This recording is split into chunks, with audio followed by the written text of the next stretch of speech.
তারক শিক্ষকরা আর কি দাবি উত্থাপন করলো আর ক্লাস হলো না, শিক্ষার্থী অভিভাবকরা এই বিষয়ে কি বলেছেন, তাদের দাবি, তাদের মতামত কি? সোহার, আমি সকালে এসেছি রাজশাহীর যে সরকারি এই বন্ধুজান সরকারি প্রাথমিক বিদ্যালয় রাজশাহী নগরীর পদ্মা নদীর সংলগ্ন এলাকায়, এবং এর আগে আরেকটি এই প্রাথমিক বিদ্যালয় সেখানেও গিয়েছিলাম। সেখানে গিয়ে কিন্তু যতটুকু দেখছি যে এই বিদ্যালয়টিতে শিক্ষকরা এসেছেন, তবে তারা ক্লাস নিচ্ছেন না। আজকে তারা ফলাফল দিচ্ছেন এবং শিক্ষার্থীদের সাথে কথা বলছেন, কিন্তু তারা আজকে ক্লাস করছেন না। জোশো এক্সপার্ট মিক্সে আছে সবচেয়ে বেশি মশলার সংমিশ্রণ। জোশো এক্সপার্ট মিক্স মশলা।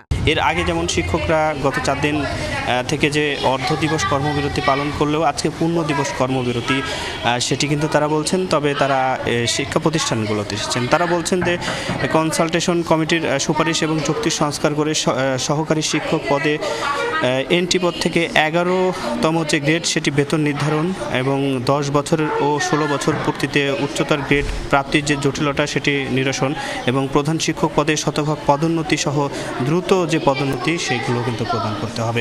এবং আমি রাজশাহীর যে এই আরও একটি এই শিক্ষা প্রতিষ্ঠানে গিয়েছিলাম এবং একটু আগে রাজশাহীর যে এই সরকারি মুন্নুজান স্কুলে এসেছি। সেখানে এসে আসলে আমরা এখানকে যিনি প্রধান শিক্ষক, আসলে তার কাছ থেকে একটু যদি জানতে চাই, তার কাছে যদি আমরা একটু জানতে চাই যে আজকে তো আপনাদের যে পূর্ণ দিবস কর্মবিরতি, কি অবস্থা, শিক্ষকরা ক্লাস নিচ্ছে কিনা এবং তাদের বক্তব্য কী?